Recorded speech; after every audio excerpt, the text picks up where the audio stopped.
I want analysis. And joining me now to provide that is Wendy Osefo.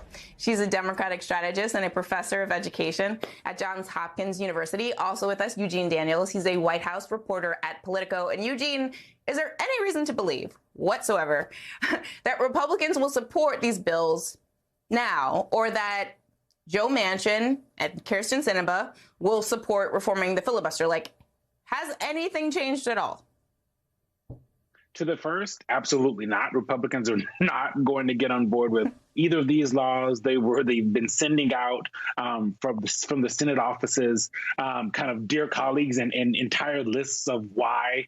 And the way they call it, that Democrats are trying to take over the election process federally. So they're continuing those same talking points. They've done this entire time. They're not going to get on board. And when it comes to Manchin and Sinema, it doesn't seem like a ton has changed. Manchin has seemed a little bit more squishy, I guess, on whether or not he would be open to a filibuster reform for voting rights. He's been specific about wanting, sometimes he said that he wants it to be bipartisan. He wants any kind of changes to the filibuster to be bipartisan. But Kyrsten Sinema has been pretty clear that she does not want that to happen. So like you said, when you're looking for what the path forward looks like, that is something that falls on the shoulders of three people: President Biden, Vice President Kamala Harris, and Chuck Schumer, the Senate Majority Leader. Those three people are going to have to push and prod Kyrsten Sinema, Joe Manchin to get on board with this, because Republicans are not going to allow them or not going to give them any votes on this one.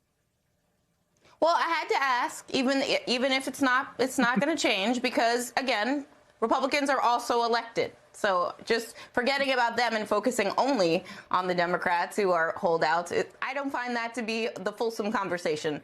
And Wendy, communities of color gave the Democrats the White House and the Congress. That's a fact. So what message would it send to those same voters if two white Democrats stand in the way of protecting voting rights for those same communities of color? Well, it'll send the message that the opposition continues to be the opposition. Historically, we know that when it comes to communities of color, voting rights has been something within these communities that continues to be a barrier. Whether you look at stricter voter ID, whether you look at different locations, whether you look at now they're trying to change the way people can, mail in ballots. Communities of colors are the ones who are disproportionately impacted by these issues. So tomorrow, when Joe Biden speaks, he needs to be very clear about what he wants to do here. Because right now, not just communities of color, but Democrats are starting to question what is the path forward. What we know right now is that the midterms are in November. And with what has been passed in Republican-held states, that is going to be a problem for Democrats if they're looking to advance any type of bills within those states, if they're looking to advance any type of candidates within those states, because of what has already been implemented by Republicans. So Joe Biden has to send a very clear message. But what I also want to be clear is he needs to toe the line. He needs to not only speak to those individuals who are advocates for voting rights, but Manchin is also a big barrier to this. Manchin, unfortunately, is someone who he has to speak to, because is he going to bend? I don't think he is. But he also doesn't want to feel like he's being forced or he's being railroaded. So Biden's message has to be very clear. I sometimes think about the fact that how hard must it be to persuade people that we want to expand voting rights so even more people can vote for you. But, sometimes I feel like I'm on my own island. Eugene, Republicans don't support the John Lewis Voting Rights Act, as I just mentioned, or the Freedom to Vote Act. But Mitch McConnell has expressed interest in reforming the Electoral Count Act.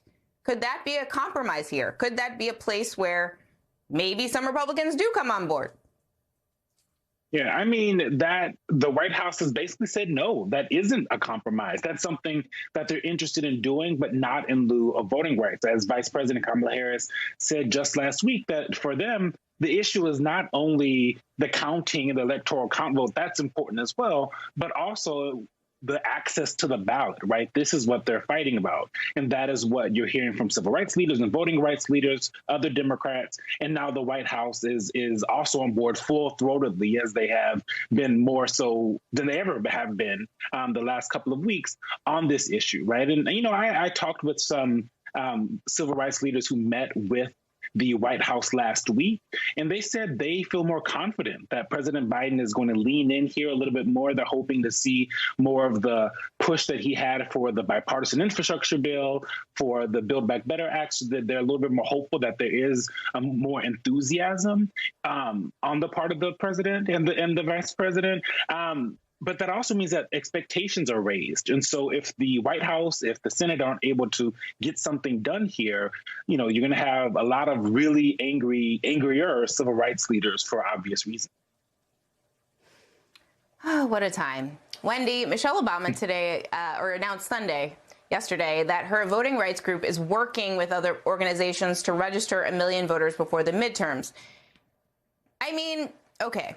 This is great. Do you think that is this the type of work Democrats need to encourage more of? But do you think there's a limitation as, you register a bunch of voters, but if they don't have access to the ballot box because of the state laws, how does that translate into, a productive action in this area if it's just registering voters but not protecting their access? Yeah, I mean, that's a great point. We can register 1 million voters. We can register 2 million voters. But again, if these group of individuals do not have access to the ballot box, then what is the point of registering these individuals? And I would even extend that conversation further. If we register 1 million voters, they want to feel as though their vote matters. They want to feel as though once they vote, they're seeing things enacted. Unfortunately, whether it's the individuals who voted for Biden or who have voted for other, state candidates, they feel as though their hands are tied.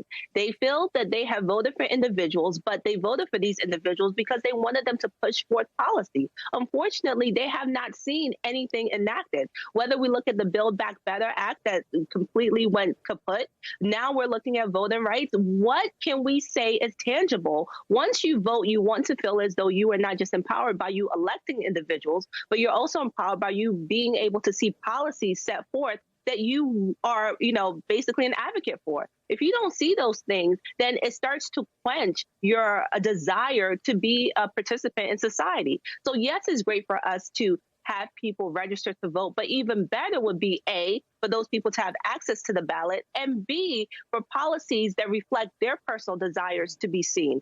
We need to do those things.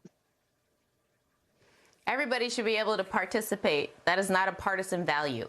Wendy Osefo and Eugene Daniels, thank you so much for being here, both of you, and for talking about this important issue. Please stay safe.